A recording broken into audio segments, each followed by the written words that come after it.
So with spring practices winding down, multiple names are entering the transfer portal, and we have got to break it down. And if you frequent this channel, this is something you're not surprised at all about. I've been talking at length for a while now how at this point in the offseason, players are going to have a better understanding of where they sit on the depth chart, and coaches are going to have a better understanding of the needs present on their team. So today, we need to talk about 3 individuals hitting the transfer portal that I think we need to be aware of, because these are going to be phenomenally talented prospects that I don't expect to sit in the portal long.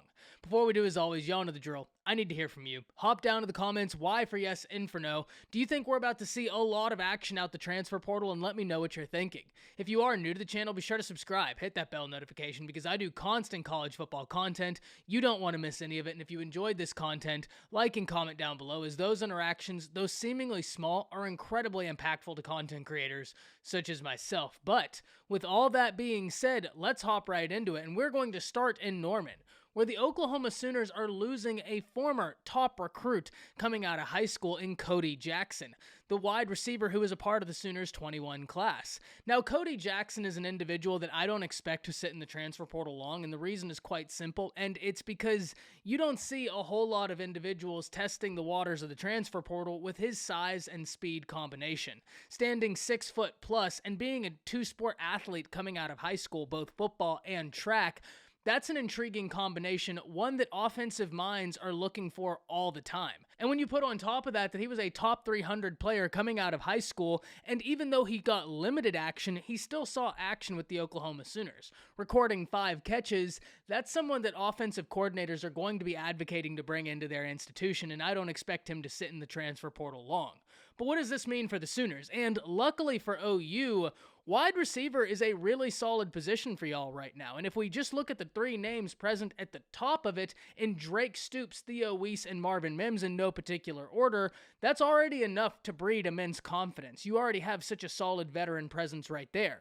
But then we can go one more name further, Jaleel Farooq, someone who burst onto the scene at the end of the year, and so many of you are so excited about, and deservedly so. That's another name that you add in and breeds more confidence. And then finally, you have the true freshman, Jayden Gibson. When he gets the ball in his hand, he's going to be an electric playmaker. He had that long touchdown, and one thing you can't coach is size. Standing 6'5", I would be incredibly surprised if we don't see red zone packages for Jayden Gibson.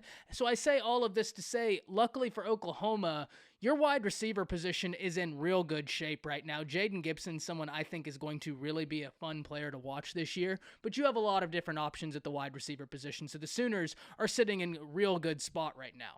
But now let's move forward, because a defensive back for the Crimson Tide is testing the transfer portal as well, in Kane Williams, another top prospect, a top 300 player in the nation coming out of Louisiana in the class of 2022, playing safety.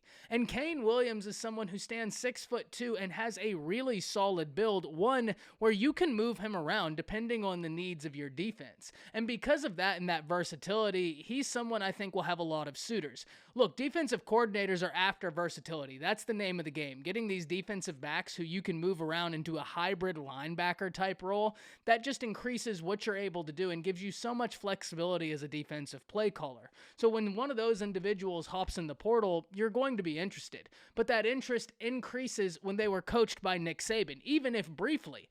That's someone who knows what it takes to be in a winning organization. They've seen what that organization does to be successful. What does this mean for the Crimson Tide? And for Alabama, I don't think this is super surprising, because at the point where both starting safeties came back last year, it seemed like it was an inevitability that someone would exit the room. You have 2 starting safeties in Jordan Battle and DeMarco Hellams that you have a ton of faith in, and you have really solid depth outside of that.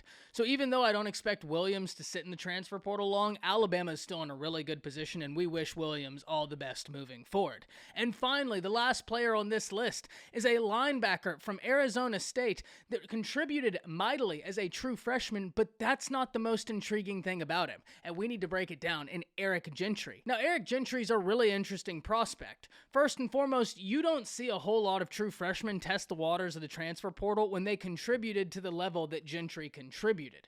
Usually, you see these guys stay at the institution they're at, especially when they seem slotted to only keep contributing more and more as time goes on. And Eric Gentry fits that mold. He was somebody that the Arizona State faithful were looking forward to in his sophomore campaign to see what he was able to do, how he was able to keep growing.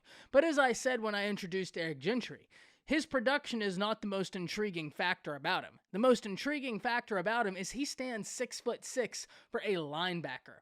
That right there is something, like I said for Jayden Gibson, like I said for Cody Jackson as well. You just can't coach that. And so whenever that's present, many teams are going to be interested. USC is a team that's already reportedly very interested. Makes complete sense, keeping him in the pack. Lincoln Riley having his first stint as USC's head coach, getting in a talent such as that to help that defense, which is already the area of USC I'm most curious about, makes complete sense. The Texas Longhorns are a team that, in my opinion, should be after Gentry. However, one thing we need to remember is they're waiting on Mathis, another very talented player who's going to be one of the top players in the transfer portal when it's all said and done, to make his decision, and they feel really good that he will be joining the Longhorns because of his connections to Gary Patterson and because he gets to stay in the state of Texas. So that could preclude the Longhorns from going after Gentry. But if they had the room, I wouldn't be surprised at all if Texas makes a move for Eric Gentry as well. Because like I said, you just don't get someone with this much eligibility left that's contributed this much, who's a linebacker and stands 6'6". This is a prospect that we need to keep an eye on, because I think when he finds a home, he's going to be a premier player on whichever defense he joins. And I think we need to know the name. But with all that being said, hop down to the comments. Let me know what you're thinking about all of this. That's it. See ya.